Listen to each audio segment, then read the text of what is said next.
Good morning, Jones. I am the co-founder and former chief at Dear Pandemic, and I am so delighted to be back with you for a live Q&A this morning.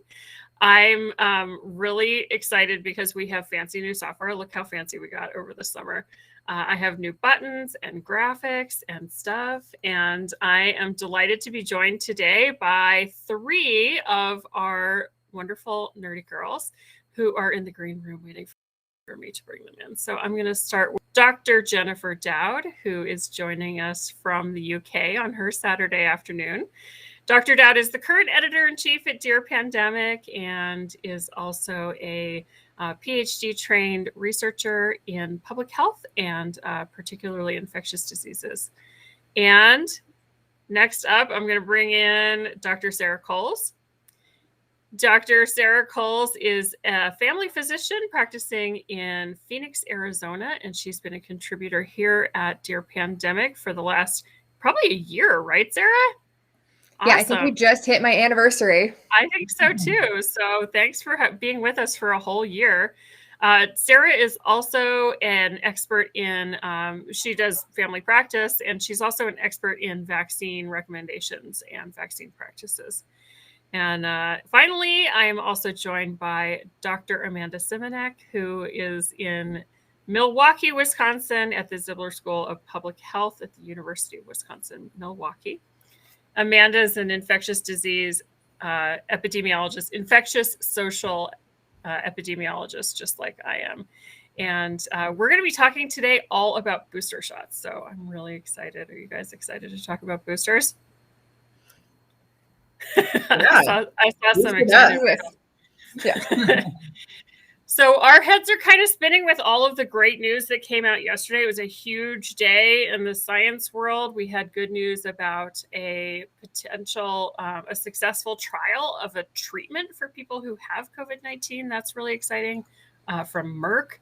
We also got the news from the FDA that they have planned a couple of upcoming meetings to talk about mix and match vaccines, boosters for Moderna and J&J, and vaccines for 5 to 11-year-olds. I'm so excited. I have 2 kids in that age bracket. And Me too.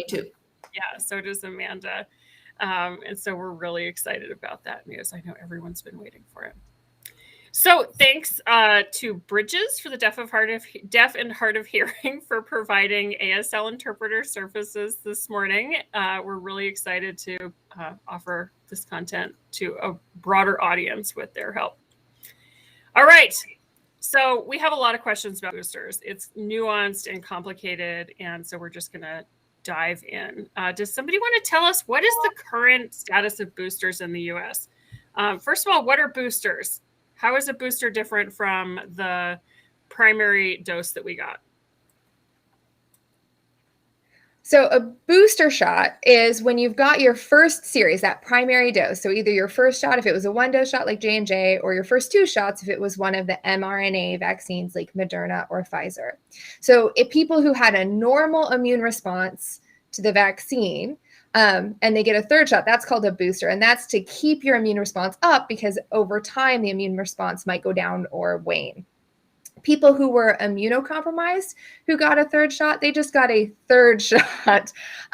It wouldn't be considered a booster because they probably didn't have a normal immune response the first time around. Great.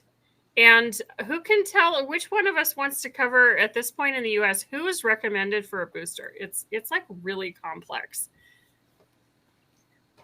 Yeah, I legit pulled it up on my screen because it's really complex and it's hard to remember all the time.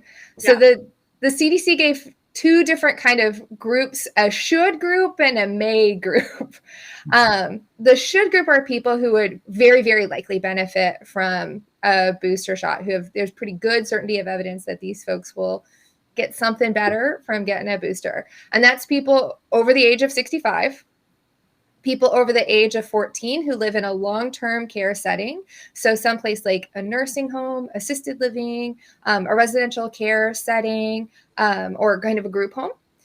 People over the age or 50 to 64 who have underlying medical conditions that put them at higher risk for getting severely sick from COVID. So that's a lot of different people. Those are the same groups we've been talking about for a bunch of other different things. So people who have lung disease, diabetes, people who are pregnant, people who have kind of any other medical problem that might make them at risk for getting really sick if they get COVID.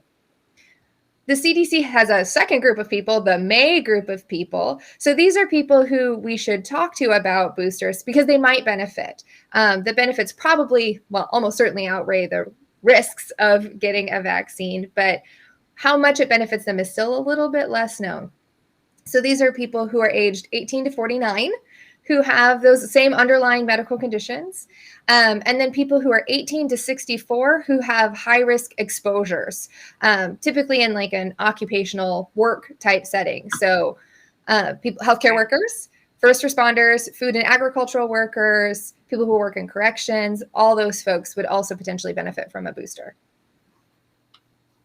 Excellent. Thank you for the the backstory there on exactly who is eligible at this point. This is going to be an evolving situation, as most things COVID have been. We did see this very useful flow chart about who's currently eligible for boosters that came from one of Moderna, the PI from the Moderna clinical trial study. Kizmika, I can never remember. I just think of her as Kizzy because that's who she is on Twitter. She's a vaccine researcher with Moderna, and she made this great flow chart, which I think I can drop in the chat here with my fancy. Did that work? Yeah, it's our post on it. I'll have to go check Facebook later. Highly recommend following Kizzy Kizzy's for not only her SciComm. Yeah. And I think she worked at NIH when she developed that vaccine, but she just got a cool new job at Harvard School of Public Health. So congrats. Yeah. Okay, so let's dive in. We have tons of questions and they're pretty nuanced, which is why we're back doing the live on this special occasion this morning. So first, let's talk about mix and match vaccines. We're getting a ton of questions about mix and match vaccines. And so let's just take one example of them. Diane from Olympia, Washington would like to know, should my booster be the same vaccine that I got initially? So Jen, I think you wanted to tackle this one first. Yeah, this is a great and timely question, Diane, especially because yesterday's breaking news about when the FDA panel would meet for the kid vaccines also included some dates where they're going to meet specifically about Moderna and Johnson & Johnson booster shots, including the possibility of mixing and matching. So those meetings are going to happen on October 14th and 15th in the US. And hopefully that means we'll get an answer about that really quickly thereafter. And this is because the NIH has actually been running a trial looking at virtually all combinations of Moderna, Pfizer, and Johnson & Johnson, doing the primary series of one and boosting with each of the other combinations. And that data is supposed to be available now. So this is extremely welcome news, especially for the about 14 million J&J recipients in the US who I know have been in complete limbo even prior to the booster discussion, just about whether a second shot was needed for protection, especially against Delta. So I know lots of people are excited about this. But as far as the idea of mix and match, many other countries, including the UK, where I am, have already been doing some version of this. The UK is also rolling out a booster program for over 50s.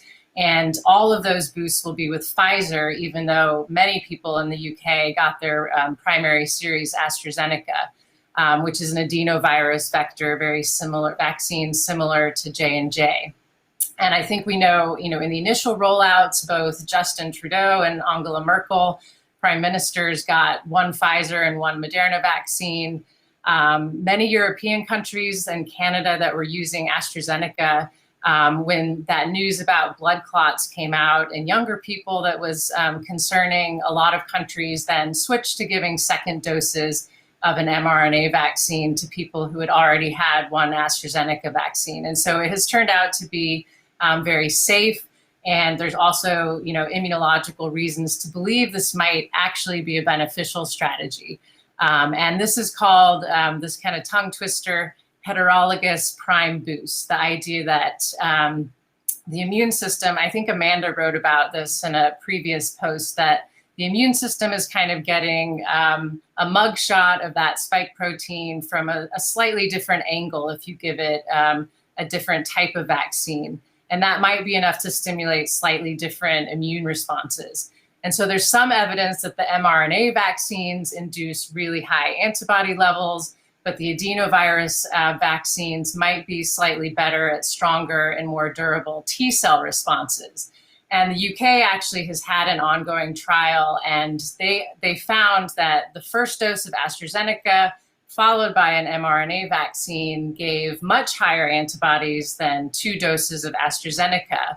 The double Pfizer gave slightly higher antibodies, but the AstraZeneca-Pfizer combination induced the highest T cell response out of all of those combinations. So I think some people might ask, does this mean that getting a J&J or AstraZeneca after an mRNA might make sense? And that combination wasn't quite as good as the reverse in the UK trial, but I think we're going to learn some really interesting things from this NIH trial results that are about to be released, because they tried all of these combinations. And so, stay tuned for those October 14th and 15th meetings that are coming up. I think it's going to be really exciting for those of us finally waiting for this mix and match data. Yeah, and we will definitely be updating you. The FDA is going to be meeting and hearing the data from that trial and a more general report from NIH about mix and match dosing on October 15th. And so we really look forward to hearing, and we'll definitely let you know what we learned from that too. And if you want to join us and watch the whole FDA meeting, we will be there. So, be square. So in general, though, I wonder, follow-up question about this. In general, are vaccines, should you get the same one that you got in the first place when you get a booster vaccine? Sarah, I know this is part of your area of expertise, so why don't I throw that one to you? Yeah, so it kind of depends on the vaccine and the situation that you're in. So vaccines come in combination where you get a bunch of vaccines all kind of in one shot, or these kind of single vaccines that are vaccinating you against one specific illness like the COVID vaccine. For combo shots, the Advisory Committee on Immunization Practices, which is that independent advisory group to the CDC that gives us our best recommendations in the US for vaccination, says really we should try to do the same combo shot kind of throughout your series. That's not always possible because we don't always know which shot you got in the past. And so we do our best and we try to do that. But if we can't, it's better to just get vaccinated.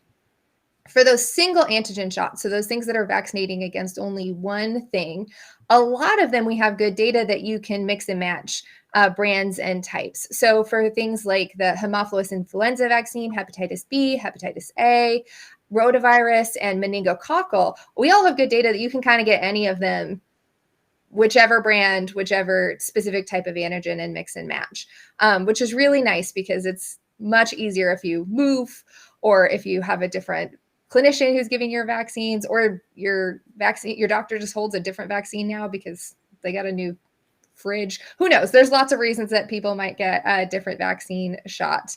All the different shots do have different concentrations and different amounts of that antigen, and sometimes different dosing series. So sometimes you have to get it at different intervals.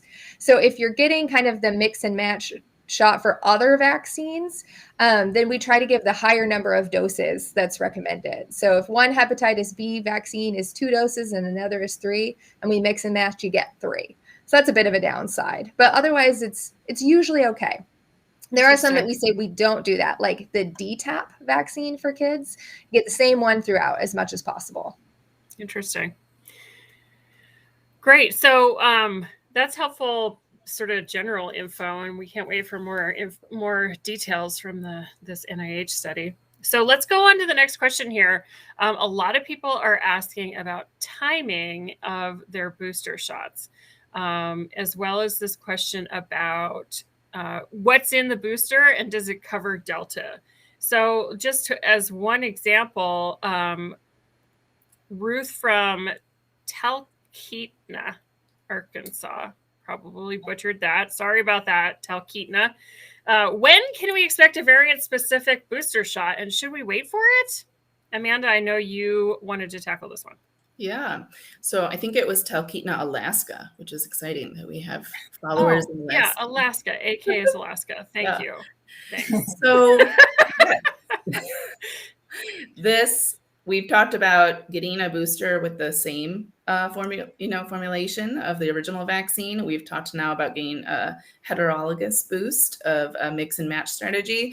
And then back in May, when we started posting on this, the other option that we talked about is getting a variant specific booster. So there are ongoing trials on this right now. And so some of them are focused on the beta variant. Anyone remember that? Beta so 2020. Anybody? And then now, obviously, the Delta variant, which is the dominant circulating strain. But so Pfizer has 2 trials, and they are testing one with just a beta variant, one with just a Delta variant. Moderna has several different options rolling. They're testing beta, one with Delta, one with both beta and Delta, and then with beta and the original SARS virus targeted. And so when more than 2 viruses are targeted in a single vaccine, that's a multivalent booster approach. And so with Moderna, several of these candidates are in phase 2-3 trials. And, I think both Pfizer and Moderna plan to continue as new variants of concern emerge to quickly use that technology to develop a vaccine targeted against those and test them. AstraZeneca also is testing in phase 2-3 trials of a vaccine tailored to beta. Novavax says they're doing a beta vaccine, but we haven't really heard more about their primary vaccine. And then I haven't seen any reports of J&J testing a variant-specific vaccine, but I may have missed it. So this is all happening where, these companies are testing it.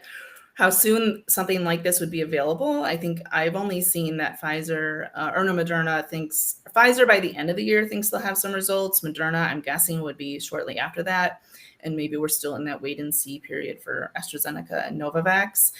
But I think the question is it really even necessary? And what we've seen emerge is that boosters with the same original formulation are generating a robust increase in antibodies across the board, across these different companies. And so I think we should look to those results, from the trials of vaccine-specific variants, but that there needs to be some really profound evidence that is fundamentally a better approach, mainly because it would, then have to go through the approval process. Resources would have to be shuttled away from the original vaccine production to manufacturing these different variant specific boosters, and then it would be sort of a huge science communication effort too, that would try to articulate, well, is it really necessary to get one versus the other? And I just think that right now, what's closer to approval is boosters of, the same original formulation. And I would not wait if I, was in one of these eligible groups for a Delta specific. There's evidence that antibodies are increased against Delta with these booster approaches. So there doesn't seem to be concern, or I would say necessity at this point, for a vaccine-specific booster.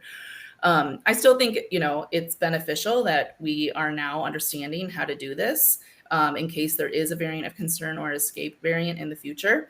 And, when and if we get to a point where this process for COVID vaccines is a more well-oiled machine, like it is for, say, influenza virus every year, to quickly produce and identify a reformulation, maybe this technology will be used in the future. But for now, I'd say we're not there yet. Don't hold out for a variant-specific booster. Yeah, and just to reiterate, the vaccine that we already have is really does cover the Delta variant very well. People who, I mean, we are seeing a lot of breakthrough cases, but that's because we are seeing a ton of cases. Delta is more contagious. And so there's just higher exposures. But the vaccines we already have across the board are really good protection against people ending up at the hospital or dead of COVID-19. Yeah. So I would not wait. I agree with Right. Which is why I think there'd have to be like super compelling evidence that there was some benefit beyond what we're already observing with the booster of the original formulation. Yeah. And what I can see happening is we might phase in, replace the COVID-19 vaccine that's available with one that is multivalent or that covers some specific, like an either or kind of a thing. Like, do I need this shot or that shot? They're going to be very comparable. So, and we're not there yet, so don't wait. and it's better to get it now rather than with COVID-19 vaccines. All right, so let's go to, here's a question about boosters and flu shots, because these things are kind of happening at the same time. It's flu shot season. I got my flu shot last week. I felt like absolute trash for a day and a half. It was a particularly rough year for me for the flu shot. What do we think about getting the flu shot and your COVID-19 booster at the same time? And this question comes from Rachel from New York. Sorry, I'm struggling a little bit. There's so many graphics available to me. I have to go find them. So Sarah, I bet you know the answer to this question. Oh yeah, I talk about this all day, every day now that it's flu shot season in the Northern Hemisphere. So often people are asking, when can I get my flu shot in relationship to my COVID shot? And the good news is it's whenever. You could totally get them at the exact same time if you want to, which is fantastic because it makes it a lot easier. When this first rolled out, when we first got the COVID vaccine, we told people you had to wait in between shots with your COVID. And that's no longer true. So it looks like co-administering, so getting multiple shots at the same time, doesn't have any significant safety or efficacy effects.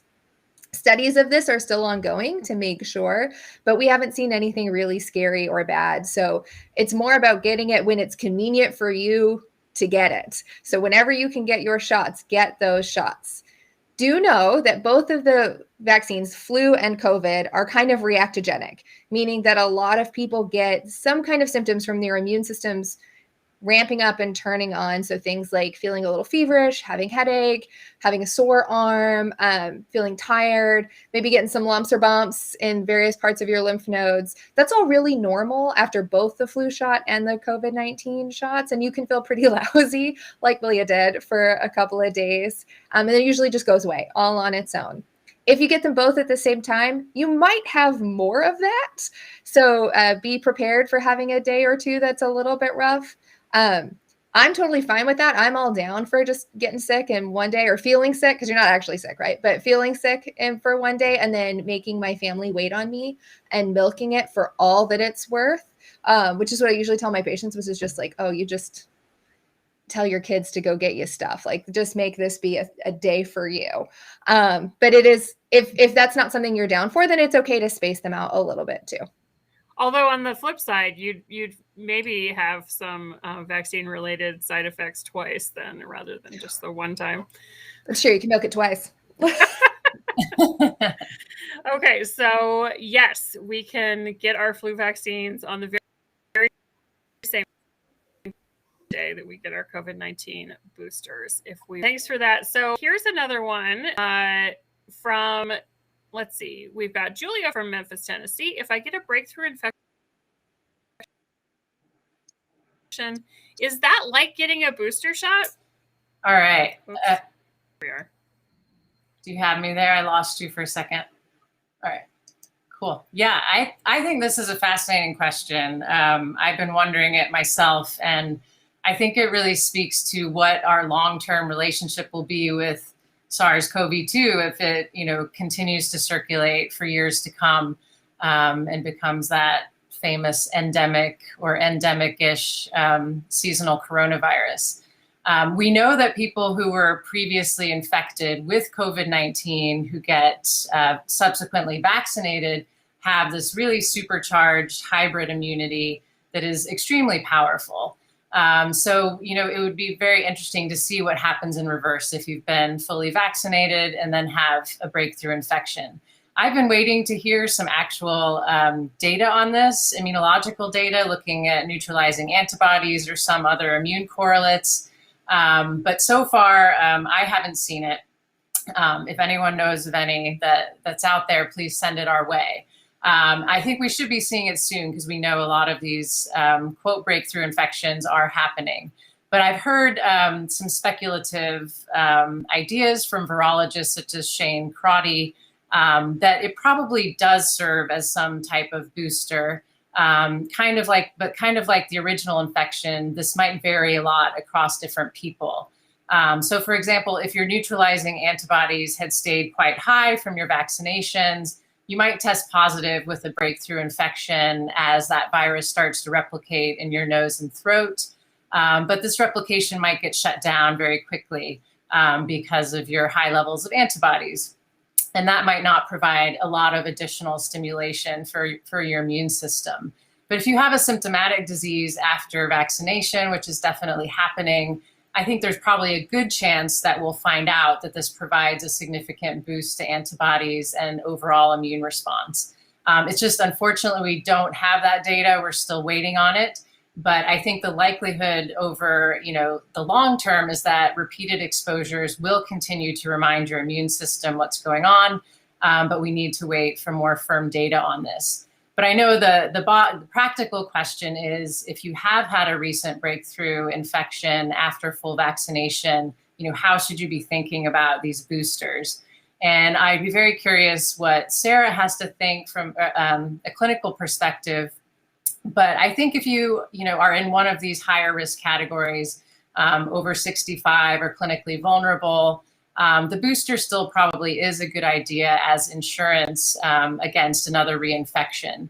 If you're in one of these lower priority groups that maybe can rather than should get a booster, I'd say there probably isn't as much urgency to get a booster if you've had a confirmed infection after full vaccination. But I would be really curious about what Dr. Coles thinks about that. I totally agree. And I think that it's exactly what you said. The big point is we don't know what people's immune response is after a breakthrough infection and whether or not that really does confer enough immunity to make it less likely for you to get sick again or really, really sick and need hospitalization or even die. So because that information is a little bit unclear at the moment, and everybody's immune response to getting infected is different. So some people have a super strong immune response and some people don't. The vaccine is a much more consistent way to get an immune response that is much more trustworthy and much more likely to get this kind of continuous immune response. So I would say, yes, I would consider boosters for all of these folks after breakthrough infection. And if you're in one of these May groups, go talk to your primary care clinician and ask about what are the risks and benefits for you for getting that vaccine.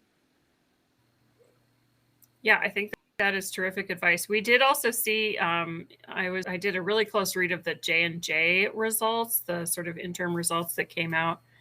I guess that was just last week, and it feels like longer. And they did this really small study of neutralizing antibodies in a couple of different treatment groups. And it just happened that a couple people in their study got breakthrough infections. Actually, I think it was just one person. And so they did find a big increase in neutralizing antibodies. So I think there are like hints out there that this is what's happening, that an infection after vaccination does kind of behave like a booster, but that's one person. So it's certainly not what we would call robust scientific evidence on this at this point, right? Could it hurt you could it hurt your natural immunity or your immune have a boost after you've been infected with COVID-19? I don't know who wants to tackle that one. I surprised everyone with that one. I don't think there's any evidence of harm for that. So I don't think that's very likely. Yeah, from my understanding of how vaccines work and the immunology underlying vaccines, there's no, your immunity can get stronger and it can wane, but it can't wane, beyond nothing. It can actually get worse as a result of having been exposed to the virus again. All right, so let's move on. I think we have at least one more question here. And I actually think this one is also for Sarah. So, is there guidance specifically for pregnant women to boost or not boost? And do you know anything about the timing of when it might be best? And this question comes from Kate. We got a lot of questions like this, though. So, sorry, Malia. That's okay. And thank you, Kate, because I am super, super happy that you asked this question. The CDC actually just a day or two ago released a health advisory action alert because the immune uptake or the vaccine uptake in pregnant people has been very low. And this is a really high risk population. So as of September 27th in the United States, there have been over 125,000 lab confirmed cases of COVID in US pregnant persons, which is a lot, 22,000 hospitalizations and 161 deaths. So that's terrible, really, really bad news. And at that time, only about 31% of people who were pregnant were fully vaccinated. So not good. We're not in a good state for vaccination and pregnancy. So the first point is that people who are pregnant are absolutely indicated to get the primary vaccine series. Those folks should get vaccinated. There has been no significant safety concerns from the vaccine in pregnancy, and it really does reduce the risk. We know that people who are pregnant who get COVID are at a higher risk of getting really sick, of needing to be hospitalized, of needing to get intubated, meaning they have a tube put down their throat to help people breathe, of dying, and of their children being really sick, so needing to be admitted to the neonatal intensive care unit or the NICU. So it's a big deal. We really want to get people vaccinated. The pregnant folks are in that group for the May get a booster shot. So they would be considered having an underlying condition that would put them at higher risk of getting severe COVID-19. So yes, you absolutely can get the booster shot. And the timing is the same for anybody else. 6 months after you've completed your primary series, and any time during the pregnancy would be considered safe and appropriate. Great. Okay, thanks for that. Emily, what about, I know we like to do our homework typically, but this question and the comments from Nikki about, 6 versus 8 months and, whether trying I was just going to go to that. I was going to see if I can do the fancy thing where I make it show up. Okay, that'd be really nice. Yeah. All right. You want to tackle that? Well, I might throw it to others, but yeah, I can kick it off. So the question is, if you're around 6 months past your primary series, you could get boosted now, but what if we have an even worse surge in a couple months down the line in the winter? Would it be better to kind of get your big boost right when, the winter surge is happening? And I think it's an interesting question that we don't know the answer to because we haven't seen the dynamics of the waning immunity, past the third dose. But my impression from reading the literature so far is that it could be that, a third dose is actually required to get the more durable, long-lasting response. And so once you get that, it could be that it lasts for quite some time. And so I think trying to game, when are we going to have a worse surge than we're having right now with Delta is a little bit risky. And so I would err on the side of, maybe getting it sooner rather than later. But I'm curious what the other nerdy girls might say. Amanda, I'm going to put you in the hot spot because you haven't talked for a while. Yeah, so My classroom teaching skills are coming out. One of the articles we already linked to during my answering of the question about variant specific boosters from the Atlantic discusses this. Yeah, I'll put that back in the chat too. Yeah. And the headline is there are no simple rules for timing on a third jab. They say, but maybe don't rush it. So like this article is sort of taking maybe more of that stance of when is the surge going to be? I think you know, we always joke. Malia says she has her 8-ball or her crystal ball. It's at my work office, so sorry. Oh, sorry, it's not available today. Next time, you know. So I think any of us who would try to predict, like even us who are well entrenched in all of this, when the next big surge is going to happen, I don't feel like I can do that, and I wouldn't. You know, I don't think there's necessarily any reason to hedge your bets at this point. Like, you know, until we get some indication that there is some optimal timing based on data, or the longevity of the antibody, you know, response being elevated after the boost, or other immune parameters. I don't think we should be speculating. Yeah, you know what? I think just get it now, because you know what prevents surges? Vaccinated people.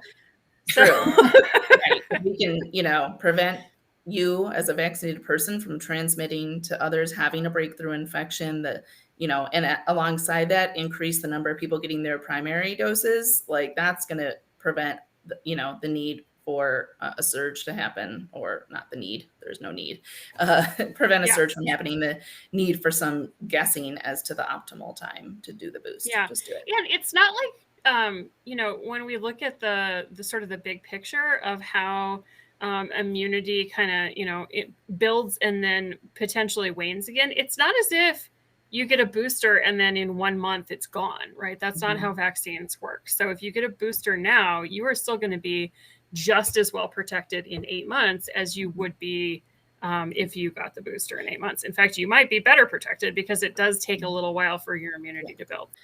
And so I say the sooner the better. Put a plug in too, that vaccines aren't our only layer of protection. So if we were to enter a surge and you had a boost at a certain time, you can wear a mask, and you can, you know, be careful about social distancing again, or, you know, reducing your contacts, and having good air filtration in your places where you are, right? So it's not our only tactic, and we are not putting all of our eggs into that basket anyway.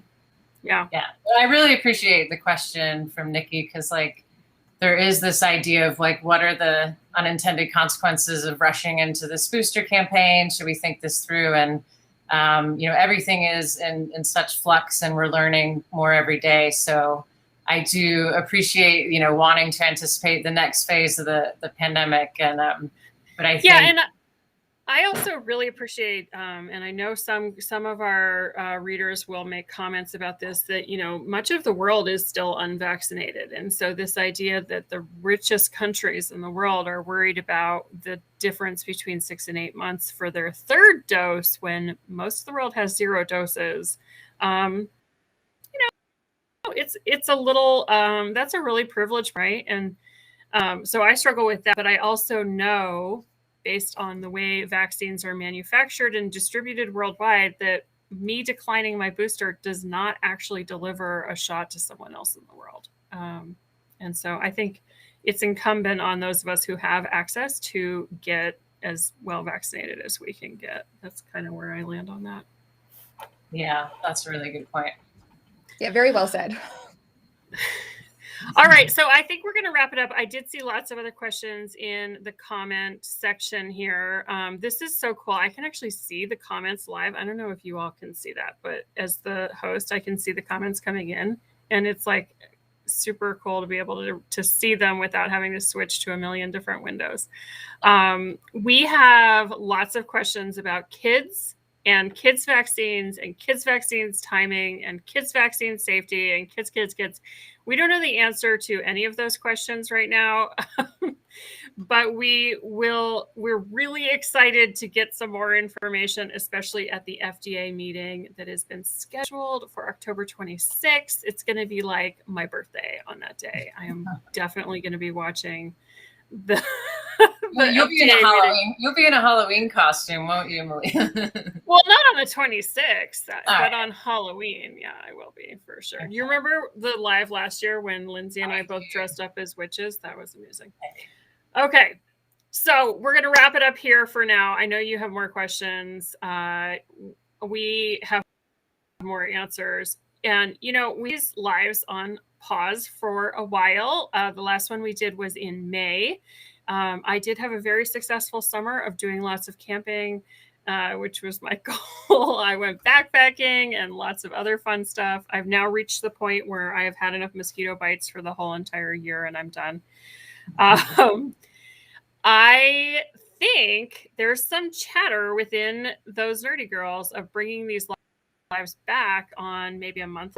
And so who knows, maybe we will start doing these lives again monthly. If you would value that, I want to make a pitch to consider donating to our nonprofit to support our work.